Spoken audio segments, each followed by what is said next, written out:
Hey YouTube, in this episode I am putting together a hand basin for my shed so that I can wash my hands before I go back up to the house.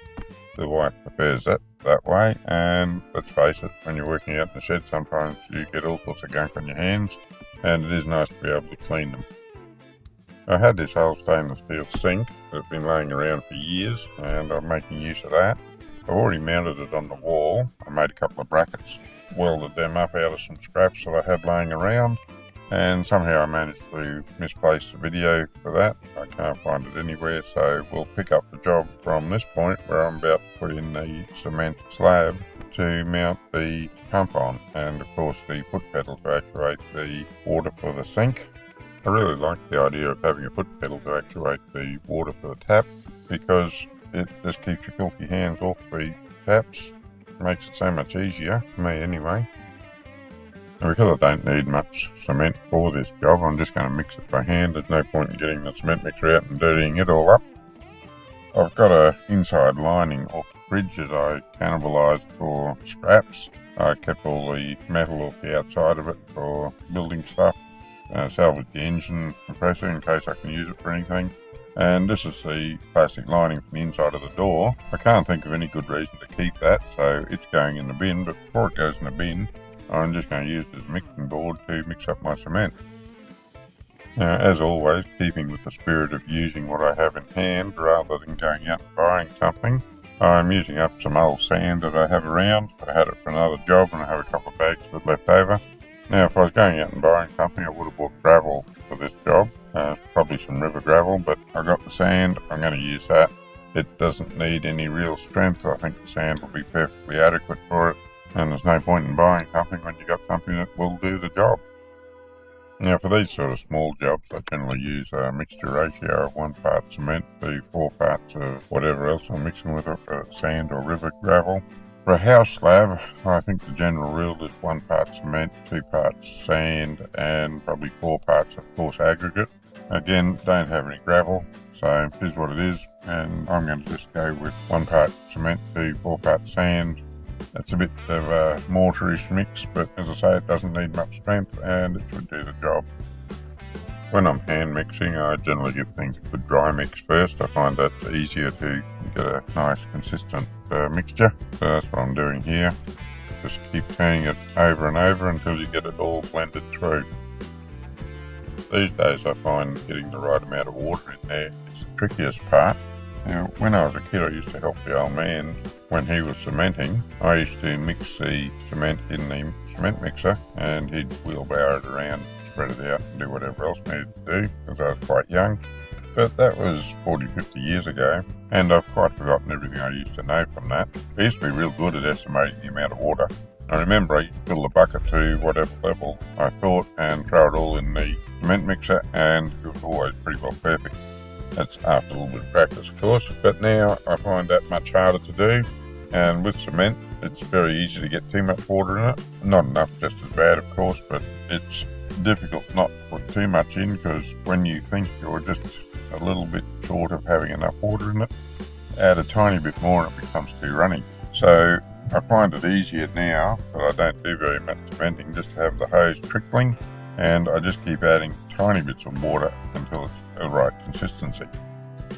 The other thing when you're mixing by hand is that it's easier to mix in small quantities, and for that reason I'm mixing this in 2 batches to fill this small area. I can say quite honestly that cementing is right up there with painting. It's one of my least favourite jobs, but it's one that has to be done, and if you're going to do it you may as well try and do it to the best of your ability. Of course, the job's not finished until the cement is dry. Putting it in, I use a wood plate to pat it down, make sure there's no air bubbles in it, and to get the initial levelling done. But then after that I use a steel trowel, and I trowel it about every hour to 2 hours until it's dry, and that's to bring the cement up to the surface, because as it dries the cement sinks down and the surface is left quite sandy. But if you trowel it, it brings the cement back up to the surface. You get a nice smooth surface and something that's somewhat stronger, and the cement won't scuff away. If the cement's allowed to sink away from the surface becomes sandy and you can scuff that surface pretty easily, scratch it. And just preparing some of this PVC pipe I've got left over from other jobs that were done years ago. I haven't got a long enough piece to do the drain pipe on the sink that I'm putting outside. I've got 3 pieces. If I join them together, they will be long enough. And it was cheaper to go and buy a couple of joiners than it was to buy a piece of pipe that was long enough. Now, to join the PVC pipe, I always like to roughen it up a little bit with a bit of sandpaper first. As a bit of an aid to getting the glue to penetrate into the PVC. It's got a pretty shiny surface. I know the primer is supposed to break through that and allow the glue to do its job, but I don't think it hurts to do a little bit extra, just go the extra yard. And I've never had any problem with any of the ones that I've done this way. To glue up the PVC pipe, you use a little bit of this red primer. And as I say, that's mainly to break through the glazed surface and let the glue do its job. And once you've got the primer on, let that dry for a minute. We don't need to be overly aggressive with the glue. This glue's thickened up a bit because it's a bit old. Just make sure I've got a coating on both sides and then shove it in. As easy as that. Plumbing is certainly a lot easier than it used to be years ago. Though you wouldn't think so when you've got to pay for a plumber. There we go. One piece of pipe glued up long enough for the job. I just need to put a little joiner in the other end so I can plug him in under the sink. Last bit, you got to glue this in here and then he glues in under the sink onto the other part.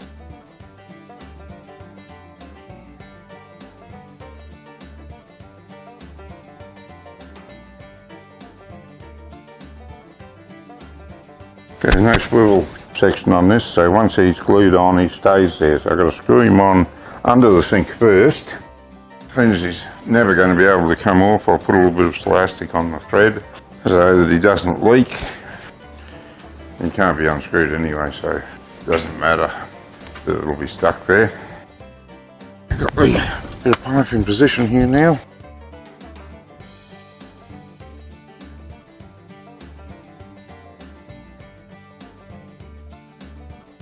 There we go, that part of its job's finished. Got a little leak coming out of here when it's under pressure. And I think it's going to be out of the elbow, but I'm going to take this piece off. Oh yeah. And get a bit more tape around this. See if we can stop that leak.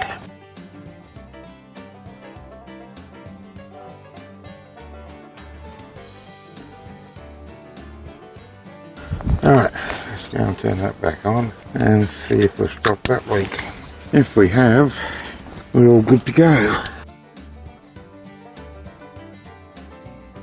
Right, come back in a little bit and just see if there's any water there. Well, how time gets away. It's been a little over a year since I put this hand basin in, and I'm just getting around to putting the video up on YouTube now. As you can see, it's working quite well. The pump's been perfect, flawless. No leaks in any of the pipes I put in. The only little leak is just when you use the foot pedal. It just gives a few drops out. You can just see a little bit of dampness on the cement, but as soon as you stop using it, it's fine again. The packing in the foot pedal must need a little bit of replacing. I'm not going to worry about it because it's only the tiniest amount of water that's coming out. I give the foot pedal full marks because that foot pedal is about as old as I am, and it's never had any washers or packing replaced, so it is going strong. Beautiful design, beautifully manufactured. Hats off to the guys that used to do things in those days. Hey, thanks for taking the time to watch this video. I'll put a link in the description to an eBay site where you can purchase the same pump as I used, or search to find a similar one.